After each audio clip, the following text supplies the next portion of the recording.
आज हम पढ़ने वाले हैं डेवलपमेंट ऑफ अ बोन, यानी बोन का डेवलपमेंट कैसे होता है। तो टॉपिक स्टार्ट करने से पहले एक फैक्ट, एक बेबी जब बॉर्न होता है तो वो 300 बोन्स के साथ बॉर्न होता है एंड आगे चल के वो फ्यूज होके 206 हो जाते हैं। सो बिना कोई टाइम वेस्ट किए टॉपिक स्टार्ट करते हैं। सो डेवलपमेंट ऑफ अ बोन, किसी भी चीज का डेवलपमेंट होता है तो उसमें क्या होता है, सेल मल्टीप्लाई होते हैं तभी तो किसी भी चीज का डेवलपमेंट होगा। तो उसके लिए सबसे पहले हम पढ़ेंगे बोन्स के सेल्स के बारे में।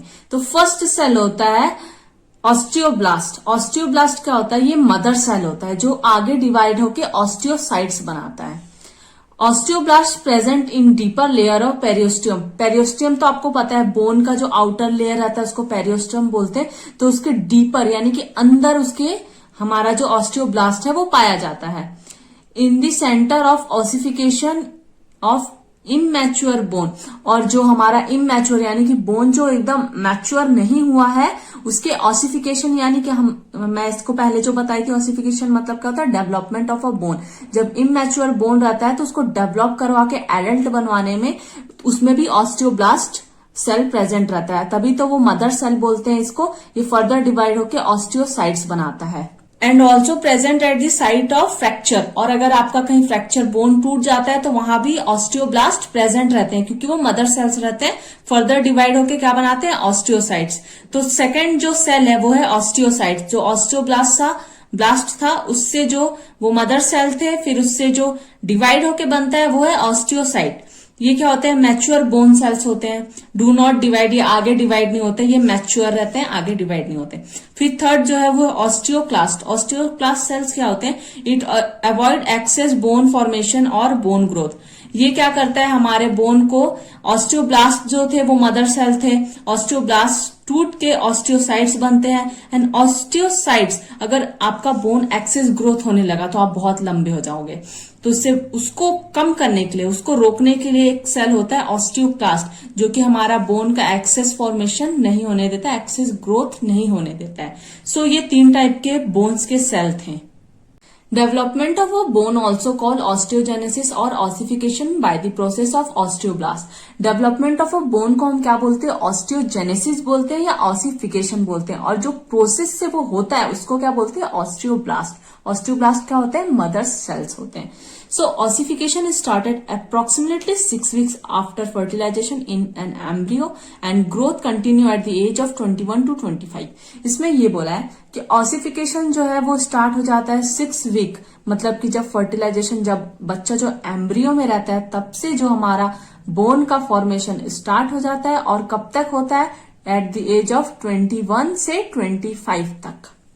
2 टाइप ऑफ ऑसिफिकेशन, यानी बोन का फॉर्मेशन भी 2 टाइप से होता है। पहला जो है वो क्या है, इंटरमेम्ब्रेनियस ऑसिफिकेशन। इंटरमेम्ब्रेनियस ऑसिफिकेशन में क्या होता है, connective tissue formation of bone with in connective tissue. Connective tissue से बोन का फॉर्मेशन होता है, और मेम्ब्रेनियस और फाइब्रस मेम्ब्रेन, फाइब्रस मेम्ब्रेन के थ्रू बोन का जो फॉर्मेशन होता है, और it is responsible for making flat bone. और इस इंटरमेम्ब्रेनियस ऑसिफिकेशन क्या है, ये फ्लैट बोन के फॉर्मेशन के लिए रिस्पॉन्सिबल होता है, जैसे कि एग्जांपल हमारा स्कल। सेकंड क्या है, एंडोकेंड्रियल और इंटरकार्टिलेजिनियस ossification.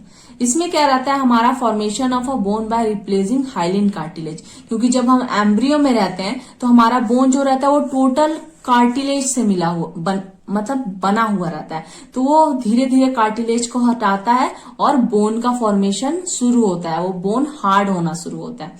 It is responsible for making irregular short long bone. और ये किस चीज के लिए रिस्पॉन्सिबल रहता है, लॉन्ग बोन, शॉर्ट बोन और इरेगुलर बोन के लिए। सो अब डायग्राम में समझते हैं। तो ये फर्स्ट डायग्राम है, 6 स्टेप में बोन का डेवलपमेंट मैं ड्राइंग बनाई हूं तो उसमें आपको दिखा रही हूँ। फर्स्ट है ये फीटल डेवलपमेंट, मतलब हम जब मदर के एम्ब्रियो में रहते हैं तभी डेवलपमेंट हो जाता है, ये टोटल कार्टिलेज रहता है उस समय। ये स्टार्टिंग का है, फर्स्ट स्टेप है, ये फीटल डेवलपमेंट का है, फुल कार्टिलेज का रहता है। तो इसके बाद जो इसका सेकेंड स्टेप है,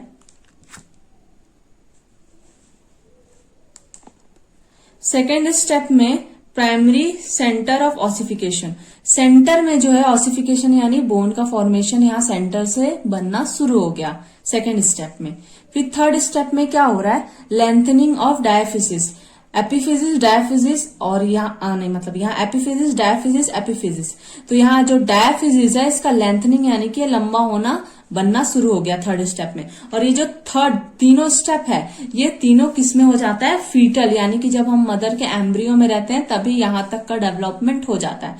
ये वाला डेवलपमेंट जो है फोर्थ स्टेप आपका तब का है जब आप बर्थ यानी कि जब आप पैदा हो जाते हो। तो फोर्थ स्टेप में क्या होता है, मिडिलरी कैनाल, बीच का जो कैनाल जिसमें हमारा ब्लड वेसल्स जो हमारे बोन तक ले जाता है वो बनना शुरू हो जाता है। साथ में secondary centre of ossification and epiphysis, secondary centre of ossification जो है वो उसका सेकेंड स्टेप शुरू हो जाता है बोन के फॉर्मेशन का। और एपिफिजिस मतलब कि यहाँ डायफिजिस तो इस यहाँ पे बनना शुरू हो गया था, और यहाँ पास एपिफिजिस यानी कि लास्ट का जो बोन का जो फर्स्ट जो बोन थर्ड 3 पार्ट में डिवाइड रहता है तो उसका एपिफिजिस डायफिजिस एपिफिजिस, तो एपिफिजिस भी यहाँ एपिफिजिस का भी फॉर्मेशन यहाँ स्टार्ट हो जाता है।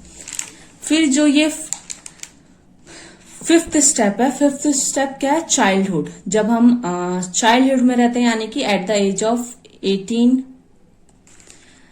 तब यहाँ पे क्या होना, यहाँ पे बोन का फॉर्मेशन अराउंड हो गया रहता है लगभग। यहाँ हाइलिन कार्टिलेज आ गया रहता है जो फ्रिक्शन हटाता है, साथ में स्पॉन्जी बोन भी इसमें आ गए रहते हैं जो बोन में रेड ब्लड सेल्स बनाते हैं, एंड कॉम्पैक्ट बोन भी बन गया रहता है लगभग, एंड मिडिलरी कैनाल भी देखने को मिलता है, एंड पेरियोस्टियम यानी कि बोन का जो आउटर लेयर है वो भी इसमें आ जाता है, एंड एपिफिजिस प्लेट आ जाता है। एपिफिजिस प्लेट क्या काम करता है, ये बोन को ग्रोथ में हेल्प करता है। तो इसके बाद वाला जो एडल्ट बोन रहेगा इसमें आपको एपिफिजिस प्लेट नहीं देखने को मिलेगा, एपिफिजिस लाइन देखने को मिलेगा। बाकी सब सिमिलर रहेगा, hyaline cartilage, spongy bone, compact bone, medullary canal इसमें एकदम अच्छे से डेवलप हो गया रहेगा, पेरियोस्टियम बोन का आउटर लेयर रहेगा, एंड एपिफिजिस प्लेट की जगह यहाँ पे आपको एपिफिजिस लाइन देखने को मिलेगा क्योंकि डेवलपमेंट ऑफ बोन में यूज होता है। तो यहाँ पूरा डेवलप हो गया है अच्छे से, इसलिए एक लाइन में कन्वर्ट हो जाता है और एपिफिजिस लाइन। तो ये है एक एडल्ट बोन। सो यहीं तक था बोन का फॉर्मेशन। आपको कैसा लगा कमेंट में जरूर बताना, और पसंद आया तो लाइक सब्सक्राइब।